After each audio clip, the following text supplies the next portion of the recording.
Welcome प्यारे बच्चों। हम पढ़ रहे हैं प्रश्न उत्तर हमारा पर्यावरण के।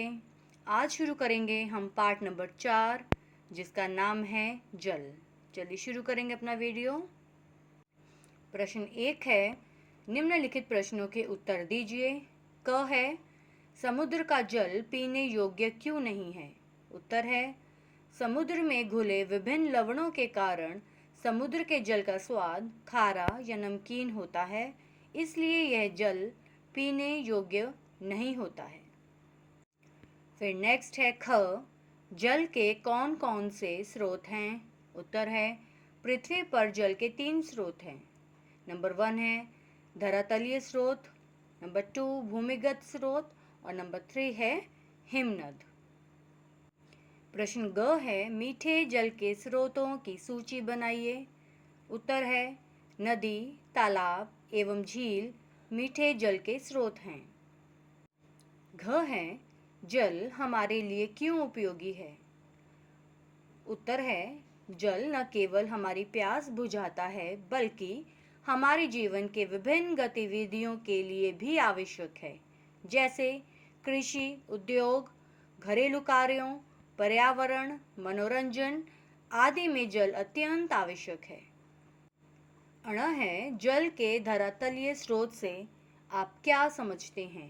उत्तर है, पृथ्वी की सतह से प्राप्त होने वाला जल धरातलीय स्रोत के अंतर्गत आता है, जैसे समुद्र, नदियाँ, झीलें, तालाब आदि। फिर अगला प्रश्न देखते हैं। च, प्रकृति में जल किन किन रूपों में पाया जाता है? उत्तर है, प्रकृति में जल 3 रूपों में पाया जाता है, ठोस, द्रव और गैस। पहाड़ों पर जमी बर्फ जल का ठोस रूप है। नदियों, तालाबों, झरनों, समुद्रों आदि में बहता पानी जल का द्रव रूप है। वायुमंडल में उपस्थित जल वाष्प जल का गैसीय रूप है। फिर प्रश्न नंबर 2 की तरफ चलेंगे। खाली स्थान की पूर्ति कीजिए। क है, पृथ्वी पर उपयोग होने वाले कुल जल का सबसे अधिक भाग डैश में प्रयोग होता है। किस में होता है बच्चों? सिंचाई में। फिर ख है, समुद्री जल में लवणों के घुले होने के कारण ये जल डैश होता है। कैसा होता है? खारा या नमकीन। ग है, हिमनद डैश जल का स्रोत है, स्वच्छ एवं मीठे जल का स्रोत है। घ, पहाड़ों पर जमी बर्फ जल का डैश रूप है, ठोस रूप है। फिर प्रश्न नंबर 3 है, सही वाक्य के सामने सही तथा गलत वाक्य के सामने गलत का चिन्ह लगाइए। सही गलत बताना है हमें इनमें। क देख लेंगे, नदी भूमिगत जल का स्रोत है, गलत है ये। ख, जल ठोस, द्रव तथा गैस तीनों रूपों में पाया जाता है, बिल्कुल सही है बच्चों।